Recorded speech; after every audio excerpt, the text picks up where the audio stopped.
बिस्मिल्लाहिर्रहमानिर्रहीम। इमामुल आरिफीन हज़रत पीर साईं सैयद मोहम्मद राशिद रोज़े धणी क़द्दसल्लाहु सर्रहुल अज़ीज़ जिनके फ़ैज़ ऐं बरकत मां लखें माण्हू रंगजी रेटा थिया।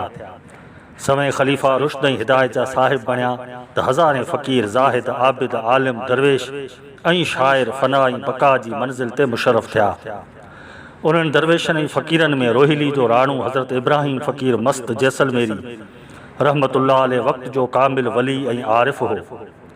पाण ज़ात जो मंगरियो ऐं पाड़ो आशकण हो। इब्राहिम फ़क़ीर 1860 या 1865 धारे पीर साईं सैयद हिज़्बुल्लाह शाह तख़्त धणी जे दौर में रोहिली ज़िले बाड़मेर में ॼाओ ऐं तक़रीबन 65 सालनि जी उमिरि में 1926 या 27 में विसाल कयाईं। इब्राहिम फ़क़ीर जो वालिद फ़क़ीर साले मोहम्मद अव्वल ख़लीफ़े नांगू फ़क़ीर महर पोखरण वारे जी सोबत में पीर साईं सैयद हिज़्बुल्लाह शाह तख़्त धणी जो मुरीद थियो हो ऐं वॾे फैज़ वारो थियो। इब्राहिम फ़क़ीर जी वालदा नांगूदर फ़क़ीर चानीअ जी धीउ हुई जेका इबादत गुज़ार ज़िक्र फ़िक्र करण वारी ऐं सखी औरत हुई। साले मोहम्मद फ़क़ीर अव्वल खे अल्लाह ताला 4 फ़र्ज़ंद अता कया, गुल मोहम्मद, जान मोहम्मद, अली मोहम्मद ऐं सभ खां नंढो मोहम्मद इब्राहिम फ़क़ीर। पर इब्राहिम फ़क़ीर रहमतुल्लाह अलैह ते पीर साईं सैयद शाह मर्दान शाह कोट धणी निगाह करम कई ऐं पाण मंठार फ़क़ीर दर्स सुहारे खां पोइ चौकी जैसलमेर जो मुख बणियो। हज़रत इब्राहिम फ़क़ीर जैसलमेरी रहमतुल्लाह अलैह खे उत्तर पंजाब सिंध ऐं हिंद में वॾी इज़्ज़त ऐं शोहरत हासिल आहे। संदसि गुण ऐं ॻाल्हियूं हिकायतूं ऐं करामतूं मशहूर आहिनि। लेकिन इब्राहिम फ़क़ीर जे मक़ाम ऐं मंज़िल जो असुल महवर दरगाह हज़रत रोज़े धणी क़ुद्दस सिर्रहू सां बेपनाह इश्क़ अक़ीदत निस्बत ऐं जमायत सगोरी जी इस्लाह ऐं तरबियत लाइ सोहबत संगत ऐं राब्तो हो जेको इब्राहिम फ़क़ीर हमेशह जारी रखियो। इब्राहिम फ़क़ीर मस्त ते मुर्शिद जी ख़ासि निगाह करम हुई, लेकिन पाण अदब एहतराम जी वाघ मज़बूती सां क़ाइमु कयाईं।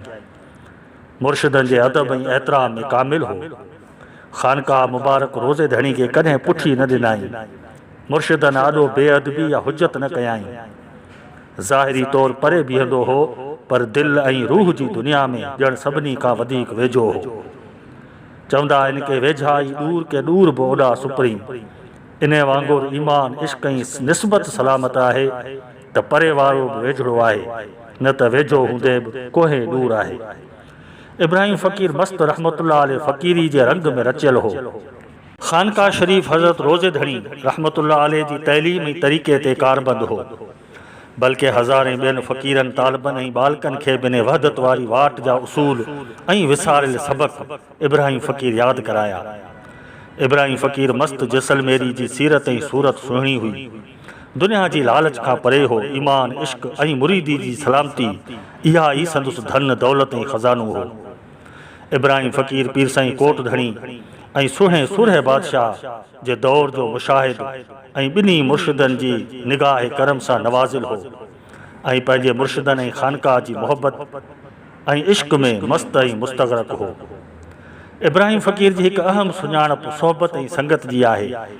संदसि सोहबत मां जोधपुर, जैसलमेर, बाड़मेर, पोकरण खां वेंदे थर, नारे ऐं उत्तर पंजाब ताईं लखें माण्हू फैज़याब थिया ऐं जैसलमेरी जमायत अॼु बि संगत सोहबत ऐं तरीक़े बाबति ॿुधाइण में इब्राहिम फ़क़ीर मस्त जो नालो खणण में फ़ख़्रु महसूस कंदी आहे। इब्राहिम फ़क़ीर जी घणी ज़िंदगी सैर ऐं सफ़र में गुज़री। जिते बि वेंदो हो माण्हुनि जा हुजूम हूंदा हुआ। सोहबत यार, ज़िक्र जी तवार ऐं पिरी जी पचार खां सवा ॿी का लोभ हुई न लालच ऐं न का सुध सवाब जी न को गर्ज़ गुनाह। इब्राहिम फ़क़ीर जे विसाल खे लॻभॻि 1 सदी अची गुज़री आहे, पर रोहिली जे हिन राणे ऐं जैसलमेरी जवान जो नालो अञा पियो ॻाइजे। इब्राहिम फ़क़ीर जैसलमेरी जो रोज़ो रोहिली ज़िले बाड़मेर में वाक़िअ आहे। इब्राहिम फ़क़ीर खे 3 न्याणियूं ऐं 2 फ़र्ज़ंदनि जो औलाद हो, साले मोहम्मद फ़क़ीर सानी ऐं एहसान फ़क़ीर। फ़क़ीर साले मोहम्मद दरवेश ऐं दुआ वारो हो। संदसि मज़ार टेबरी बंबरा नज़द छोर में वाक़िअ आहे ऐं एहसान फ़क़ीर जे मज़ार रोहिली बाड़मेर में वाक़िअ आहे। इब्राहिम फ़क़ीर जे पोटनि मां उमेद अली फ़क़ीर वॾी हिमत वारो हो जेको ताज़ो रोहिली बाड़मेर में गुज़ारे वियो ऐं सिंध में संदसि पोटनि मां फ़क़ीर मंठार, फ़क़ीर इब्राहिम उर्फ़ दिलदार फ़क़ीर ऐं गाज़ी फ़क़ीर मौजूदु आहिनि।